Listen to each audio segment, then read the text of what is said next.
morning and welcome to another episode of Always Up to Date. I'm Denise and this is Youre, and we are co-owners of Always Bookkeeping. Today we're close to the end of summer. Yeah. And during the summer we went to a business boot camp. Mm-hmm. And at this business boot camp, actually both Youre and I spoke at it. But one of the things that they talked about was entrepreneurial myths. And things that people think that they can do when they're a small business owner, and how small businesses work and stuff like that. And a lot of what people believe are actually myths. And so we're going to talk a little bit about that. Today, the topic is, who is my customer? So we're going to kind of discuss the customers and how you get customers and things like that. Mm-hmm. So our quote for today is from Peter Drucker. He's a man who wrote 39 business books. And so his quote today is, "Nothing happens until someone sells something."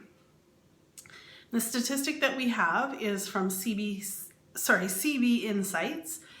They reviewed essays from failed entrepreneurs, and most of the entrepreneurs listed multiple reasons for failure. 42% of entrepreneurs who failed reported no market for their services or product as one of the reasons for failure. 29% of entrepreneurs who failed report running out of cash as one of the reasons for failure. And 23% of the entrepreneurs who failed reported not having the right team as one of the reasons for failure. So these were the three most common reasons reported. All of the other reasons were reported less frequently. Things like pricing and cost and timing and location, things like that. So Youre, lots of times we see business owners who are trying to sell their product, and they feel that they have to sell to every customer, and they feel like it's a failure if they lose a customer. Mm-hmm. And one of the entrepreneurial myths that we learned about was that every customer is a good customer. Mm-hmm. So that's what we're going to talk about today. Yeah, absolutely. So I have some questions here that you might want to ask. For example, will any website generate a lead? Yeah, so not any website. People think that they need their website up and running before they can start selling, and that's actually not true. Mm-hmm. It's more important to have Google Places, so you can get Google reviews.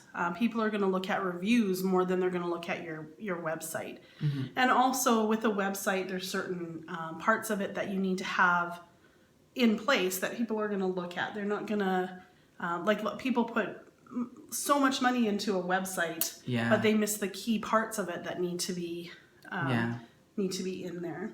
Yeah, I think the common problem is that you create a gorgeous website, and you put a lot of effort into it, but at the same time, the people who you intend to present the website to doesn't really reach your website, because first of all, you're not it's not reading well in Google, where usually people will find you. And most of the time, even referrals would Google first before going into or calling you or trying to contact your business. Mm-hmm. So it is, website is a good tool. It's just that you want to make sure that people can actually get to it. Mm-hmm. before your website generate any leads. Yeah. That's right. Is meeting the customer expectations good enough? Yeah, so meeting customer expectations, not good enough. When you're a small business owner, you want to go beyond what the customer is expecting. If you meet their expectations, you're going to just be kind of level, and business is probably going to go along okay. But in order to grow and to build your customer base, you want to go a little bit beyond what they're expecting, so that it's going to wow them almost, and they're going to want to come back because they expected one thing and got so much more. Yeah, absolutely.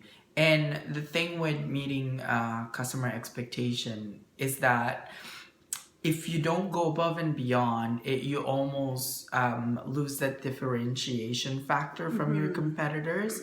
And especially if it's a common product or service, there is always a chance that your customer might get them from from you just because they're doing something that you're not doing, or you're just doing, what's expected of you, or the minimum level of service that you can give. So that's why people always value good customer service, is because that's usually where you get them to receive their value added from your businesses. So yeah, that's something that you might want to think about. yeah. So as a small business owner, can I avoid sales? Can you avoid sales? Absolutely Not. Yeah. Nobody knows how to sell your product like you do. You're the one that either created that product or have a passion for that product. You're going to sell it the best. And when a customer comes in, you're going to want to sell that to them. I think people think of sales as, commissions and going door to door and things like that. But really, very aggressive. Yeah, that's right. Coming up to people and stuff like that. Yeah, exactly. But really, as a small business owner, you're selling your product to your customers. And the business owner is always the one. It doesn't have to be like you're always on a selling mode. You gotta pitch. Yeah. But it's mostly about like your style of how you convey how important your product is to your customer. That's a sale, right? That's right. That's your sales pitch, and it's something that you have to develop and see, kind of test what works and what doesn't based on your strategy or your technique or even your personality. That's right. Yeah. Just another point about that too. Lots of times we see business owners who have their spouse working in the office, but a spouse is a good person to sell your product as well. Yeah. Like, we think that it's better for your spouse to be out trying to sell your product and hire somebody that's a professional to do, for example, your bookkeeping or your accounting, or things that you could hire somebody for, minimum wage to answer phones or whatever. Yeah, absolutely. So I think the business owner and maybe a spouse or whatever, good for sales. Yeah. Will people buy from a faceless business? Yeah, I don't think many people buy from a faceless business, and especially in today's age when there's so much access online. I think that your website needs to have your face on it so they can see who you are. The branding is really important. Yeah, I mean, and unless it's it's a big online company that everyone that everyone buys from, but mostly these companies are they have massive resources that they can do, so they can sell less or they can sell for less. Yes. And that's the reason why they drive people towards their business. But if you're a local small business owner, I think it's very important that you market your story and become very relatable, because especially in social media, everybody is now looking into buying based on emotion or what you represent or your relatability and stuff like that. So it's very important to show them who you are. Be proud of what your service, what you're offering as a service or product. Yeah, that's right. Can you sell customers if you're not sold on the product or service yourself? I guess you can, depending on what the service and or product is. If it's something that people just want. Yeah. But for the most part, I think the answer to that would be no. If you're not sold on your product and you're not really excited about your product, you're going to have a really hard time selling it to anybody else. Yeah, and again, you're the person with the most knowledge about your product. So if you're not completely sold on it, then that's gonna be hard to translate into someone else. Yeah. Should everyone say yes to buying your product or service? Yeah, you wish it was that way, right? But there are some people that really don't need your product or service. And if you're a good business owner, you'll know that. You'll see a customer who really doesn't need your product. And so that goes kind of back to, is customers' expectations good enough? And saying, like, I think it's totally fine for you to say, you know what, this product really isn't for you. Yeah. I can't sell you this product because you just don't need it. Yeah. So, and Oh, sorry, go ahead. Go ahead. So yeah, like stuff like that, and also you want to make sure that the customer you're trying to sell to will actually be profitable for your business, not just anyone. Because as a business owner, you kind of want to try and sell to everybody and get as much sales as possible. Well, that's great. You can't be focusing on all the strengths that your competitors have. We usually tell our clients to focus on 3 things that they're really good at and be the best at it. Because if you're like, for example, you can't be the best product and also the lowest price. That kind of doesn't it's not a good business model. Right? So you got to think about that when it comes to your customers. So if your customers is very price sensitive and you're trying to go for the best product in the market, then it might not be the best customer for you. That's right. Yeah. As a small business owner, can I capture a large percentage of the market? It depends on your product, I think. If your product is something that nobody else is selling, then yeah, you might be able to capture a large percentage of the market. But if you're selling something that everybody else is selling, or that especially those big box stores are selling, you're probably not going to capture a large majority of the market. But what you're going to do is you're going to, like Yahweh said, do the best that you can. Give the best service that you can. Make your product the best so that you can capture a good percentage for you. Absolutely. And as business owners, we go into business, because we're trying to solve a problem, or we saw a problem that we're trying to solve. I can't extricate myself, but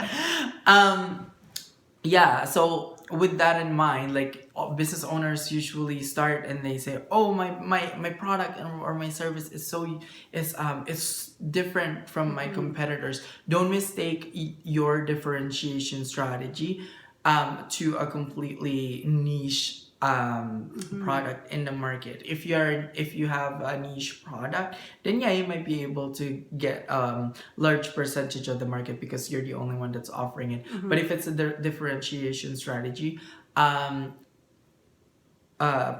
most of the time you need to work on that, your differentiation, what is it called? Differentiation,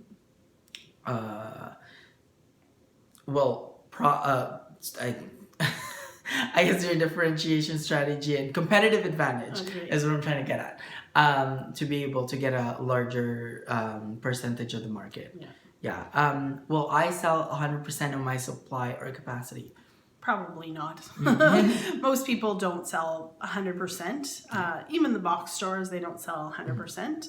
But again, if you're selling, if you are sold on your product and you're out there making sales and getting people to buy, then you're gonna sell a good amount of your supply. And if you're selling at capacity, then there's a problem. You need to expand. That's right. And get to more people. If the demand is there, you have to be making profits out of it. That's right. Is every customer a good customer? This one is a hard one, right? Because you get a customer, you worked hard and you've sold your product to this customer, and sometimes the customer is just not good. It sounds harsh, but sometimes that customer doesn't have the same